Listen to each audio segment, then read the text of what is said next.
Hi guys, welcome back to another video. Today we're going to be talking about Venus in Sagittarius, and to have a good understanding of what this placement means, you need to firstly have a good understanding of what Venus is all about and what Sagittarius is all about. So Venus, this is the planet of love and beauty, peace and harmony. She has a very lustful energy. She is a nocturnal planet. It's what we attract and what we're attracted to. It's a relationship indicator. It's also a money indicator, and it basically represents our values and what we appreciate in this lifetime. Now Sagittarius, this sits up in the 9th house of a birth chart, and the 9th house in Sag is all about higher wisdom, higher knowledge, higher learning, philosophy, spirituality, things that are higher topics of this world, of this lifetime, things that are not always so tangible and provable up there in the 9th house. Now, house placements do matter here, guys. It depends what house your Venus is falling in. For example, if your Venus is in the 12th house, then this video might not resonate so much, because 12th house placements play out a little bit differently. And also aspects are another super important thing to consider. I can't stress it enough. Check the aspects to your Venus sign. For example, a Venus conjunct Jupiter is going to play out very differently to somebody that's got Venus square Saturn. And if you are a Venus in Sagittarius, you're going to be one of 5 sun signs. So you're either going to be a Libra sun, a Scorpio sun, a Sagittarius sun, a Capricorn sun, or an Aquarius sun. So introduction's over, let's get into it. Let's have a look. What's it like to be a Venus in Sagittarius in this lifetime? One of the things you're going to really value is the truth. Sagittarius is a truth speakers and truth seekers, so you just value finding out the truth in general. You're going to value learning higher knowledge topics, and value wisdom. You're having your own wisdom, and you appreciate other people that have got wisdom to share with you. This is a Jupiter ruled Venus sign, and Jupiter, the 9th house, is where we learn from experiences. So you love gaining life experiences and having new experiences that help broaden your horizons and expand your mindset, because the 9th house, this is the house of enlightenment. So you guys love to be enlightened by other people, and you love to enlighten others. This is a Venus sign that has a lot of depth, a lot of spiritual depth, a lot of philosophical depth. They just understand that there's a bigger meaning to life. There has to be more than just the 3D earth that we live on, and you are on a journey to try and find out these bigger truths of worldly topics. It's also a sign that values freedom. You may even value your freedom and personal growth over love in a way, because this is the centaur. You know, Sagittarius is represented by the thighs, traveling, moving, being free to gallop and search the world and explore and go on an adventure. These are all sorts of things that a Venus in Sag is going to value and appreciate, because we have to remember, when we are talking about Sagittarius, it's the sign that's in between Scorpio and Capricorn. Scorpio is a Mars ruled sign, and we've got Capricorn, which is a Saturn ruled sign. So Sag being in the middle of Mars and Saturn gives you a little bit of insight to why the Sag energy wants to let loose a little bit and wants a bit of freedom, because Scorpio is a super controlling energy, Saturn's very restrictive. So Sag in the middle is the chance to just be free. Now let's jump over and have a look at what it's going to be like for somebody with a Venus in Sagittarius in relationships. And remember, guys, that your Venus sign is not the only relationship indicator to look at in your birth chart, like what's going on in your 5th house, in your 8th house, what are the rulers doing of those signs. There's a bigger picture there to that. You also need to take into consideration your moon sign and of course your sun sign. Sagittarius is here for the adventure. They're here to travel. A big part, even when they're in a relationship, is they want to feel as though they're able to freely travel. It's the centaur, as I just said, being able to freely move about is really important to them. So they're going to like a partner that, one, allows them their freedom, but 2, somebody they can go off and explore and travel with. Venus in Sag person likes to always have an upcoming event. They always like to know there's something they can look forward to, because they like to go out and have fun. As we just said, Venus being here in Sag in between Scorpio and Capricorn, Venus knows it's a chance to kind of let loose a little bit. So a Venus in Sag person can have a little adventure or make a trip out of just popping down to the shops, because when it comes to the topic of traveling with this Venus placement, it's not literally just physically traveling, it's just having the time and space to even mentally travel in their minds and mentally explore things, because this is such a freedom loving, free spirited sign that when it comes to restrictions, restrictions and Sag just don't go in the same sentence. It's something that they detest, and there's probably always this constant balancing act for you guys going on of maybe people wanting commitment with you versus how much commitment you really want to give that person. Because Venus in Sag likes to do what they want, really. They don't want somebody to hold them back. They want someone that can keep up with them. They don't want someone to stop them having fun. Like, if they feel that someone's stopping their ability to go and enjoy themselves, they are probably not going to stay in the relationship very long, or that's when they might start to mentally switch off a little bit, because the freedom to travel and explore and have fun and be have that fiery expression is going to be something that a Venus in Sagittarius values. Learning is another key part of a relationship for a Venus in Sag person, because these people are usually on an endless journey of learning. They are always trying to look for an opportunity to expand their mind, and they love to meet people and hear their stories where they can learn through their experience. This is a sign that definitely deals with intellectual conversations, that like deeper, meaningful conversations.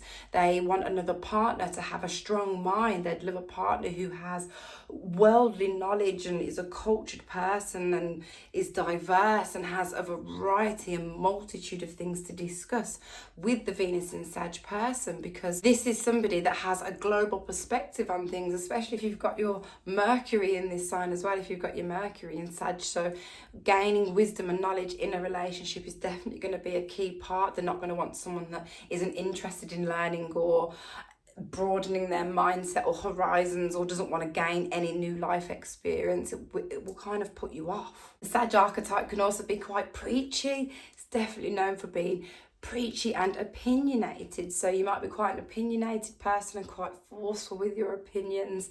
It's got quite a righteous vibe there with Sagittarius, or maybe you just usually think your opinion's right. But a Venus in Sag person will have a good, healthy debate, but they will argue their point in usually quite a fiery, expressive way. So that's something to be aware of if you're gonna date this person. They might they will like to argue their point. Sagittarius will like to argue their point, and I know this, guys, because I am a Sag Sun and Mercury, so it's important to get your point across, isn't it? But it's just a part of your nature. And as we know, when you are trying to teach someone something is when you yourself learn more or have a new understanding of a concept, which is perfect for you guys. So when you're teaching people and you're preaching your opinion, it's probably when you find you learn something new there, which aids to the growth and expansion of this Venus sign, which is what it's all about. This is a Jupiter ruled Venus sign. Jupiter is a very expansive, abundant, generous, boundaryless, big gas giant, and that's what we're talking about here with your Venus placement. So you love expanding and broadening your mindset and broadening your experiences, and this is a mutable Venus sign. They also need to be exposed to a variety of different things. Venus in Sag does not do well with mundane, day-to-day boring stuff. They need to feel that level of excitement. And this is also a sign that likes to dream big visions. Like they want to have something in their mind, a view of where they're going, a goal that they want to achieve, something that they can see themselves doing. I mean, they might not always be so concerned with the details of how the dream's going to happen, but they just see the dream and they can just want to go for it. So growth and expansion is going to be a big part of being with someone with Venus in Sag. This is an expansive person that's on this constant journey of learning and evolving themselves. Now, Sagittarius also like to have fun. This is a sign that likes to have a laugh and to not take things too seriously. And again, as we said, it's a sign between two super serious energies. So, Sagittarius likes to have a little bit of a laugh and a joke. Like they will be that person in the room that will just say that funny, blunt truth dig at someone, but it's funny and it's also true. The Sag archetype is known for using laughter as a bit of a medicine, basically, and just they like to enjoy life, and laughter is one of their love languages, one of the ways their heart is is through laughter, basically. And you know, Venus in Sag likes you if they start picking on you. They start picking on you in some sort of way, just saying some mean little dig.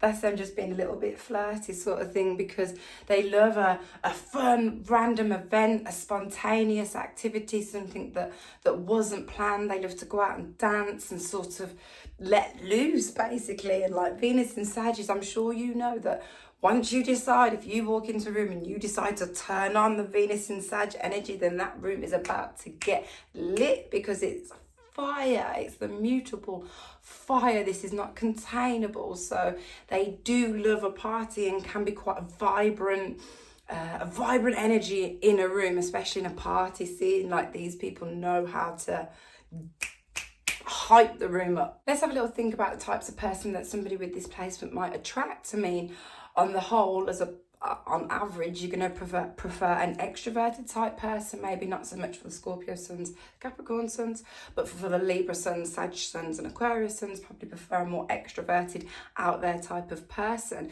But it's independent, somebody who is an independent soul, who have their own interests, let you go and have your interests and they go and have their interests. That's something that you're going to like, not somebody who wants to be joined at the hip with you all the time. No. Not going to work. Probably drawn to people that have a lot of wisdom, people that, you know, you can learn from, people that you can see have had vast life experiences. That's something that you like. You want a partner, and probably attract people to you that want to go traveling with you or want to go and explore new things. May even be attracted to somebody that's from a completely different culture and a different background from you, a different race from you completely, speak another language, for example. And you might even be attracted to somebody with a good thigh, because Sagittarius rules the thighs, or you yourself might have a good pair of sexy thighs on you. But yeah, there's some of the things that you're kind of looking for in a person. But you are going to need a strong natured person who can handle this side of you when you're in a relationship, because it doesn't matter what sun sign you are. When you're in a relationship, this is where your Venus and Sag, this is where the fire, this is where the passion comes out. So you need to be with somebody that can handle all of that. With this being a mutable Venus sign, they can usually have a few options of people that they want to date or people that they might be interested in. So when it comes to commitment, this isn't a sign that rushes into commitment really, really quickly. Now, a lot of people say that Venus and Sagittarius are not able to commit and blah, blah, blah, but not really. You know, you can say that about any Venus sign, really, can't you? And because it completely depends on the rest of the chart. But they won't commit, a Venus and Sag won't commit unless they really feel it's a situation that's going to benefit them, where they can expand and where they can grow and where they know they've got the freedom to go and do what they want. A super clingy, needy partner over a period of time is going to really grate on a Venus and Sag person, and they're going to, as I said earlier, maybe mentally detach and want to break free from that situation, because it might be hard to know if they really, really like you or not. You'd be like, are they really serious about me, or are they just here having fun with me? Because they might not be so upfront about if they want that full-on serious commitment with you right away. And obviously for the Scorpio suns out there and the Libra suns, maybe not so much. You're going to be more relationship focused and more committed, and the Capricorn suns as well, actually. But the Sag sun, Aquarius sun, not so much on the commitment front. It's going to take a very special person for them to really truly want to settle down. It could be that you're happy in a relationship, but then as soon as somebody wants serious commitment from you, like they want to start moving in together and having kids, getting married and taking to that next level, where you might be like, oh, not sure if I want to do this anymore. They're not really going to want to explain themselves to the partner where they are all the time, and you know, they'd probably rather be alone than in a restrictive situation. Sag is a super independent energy, and you know, they can be fine by themselves. This isn't a Venus sign that really needs a partner necessarily. They can be good and entertain themselves, and there's plenty of things they know they can go off and do and have fun to distract themselves from that situation. They're not going to be the type that sits at home, you know, heartbroken because fire Venus signs usually move on from situations quicker than, you know, say a water Venus sign, for example. Venus in Sag person usually likes extravagance, or may even have extravagant spending habits, for example, but they do like to enjoy themselves, and they probably feel like they can't put a price on having fun or putting a price on something that they know they're gonna gain a whole lot of experience from. And also say, for example, when it comes to a Venus and Sag and their sex drive, it's a fire, it's high energy. So you've probably got quite a high sex drive, or in that area of life, you like to spice things up a bit. Sag is spicy, hot. Probably enjoy a little bit of role play, something like that, or bringing toys into the bedroom, but just anything that sort of makes the experience more fun. A Venus in Sag is going to love that. It's going to be one of the other keys to their heart. And having a belief, so belief and culture is very Sagittarius, it's very ninth house. So they like to have a belief system of sorts. Now you could either be super religious or super spiritual, or just believe that there's something bigger than us out there, and they'd like to generally be part of a culture in some way. If you came from a family that was cultured, for example, or as you grew up you just attracted people from different cultures and you loved going to their house and just seeing a completely different lifestyle, for example. But in a relationship, especially if you guys can form a shared belief system together, it's going to be a beautiful thing. Even things like astrology, for example, if there's just a topic where you two can deep dive in together and explore and debate. So I just love a good debate. Another one of their love languages and keys to the heart is that type of thing, being able to broaden their mindset, because they will like to broaden yours. Sagittarius is super motivating, fire is motivating, so they're gonna want the best for their partner. They're gonna be like, you can do this, have these big dreams, and they're gonna want someone who can help them with their big dreams and achieve their big dreams and support their visions. Because a Venus and Sag visions you might have visions that other people basically can't quite see how you're going to make that work. But if they haven't got this placement or that visionary element in their birth chart somewhere, then they won't get it. But you guys know that feeling of the luck of just going for it sometimes and shooting for the stars to see what happens. Storytelling is one of the big ways that a Venus and Sag person relates to other people. They are the storytellers of the zodiac. They love to share their stories with others, and they love to hear others' stories because they can gain experience and wisdom even from somebody else's story. They can listen and see the vision and understand what was going on and ask all the probing questions to learn more. And it just generally helps open their mind, and that's another one of their keys to the heart, is that open-mindedness and the ability to share stories. But I'm going to leave it there, guys. That was my video on Venus in Sagittarius. Coming up in my next video, I'm going to do the breakdown of the sun signs with Venus and Sag. So if you're interested in how a Libra sun and Sag Venus versus a Cap sun and Sag Venus plays out, check out my next video. But if there's anything that I said that you liked or could relate to, then please drop me a like. And if you like my content, please consider subscribing and help me grow here on YouTube, trying to get through this algorithm. But I'll see you in the next video.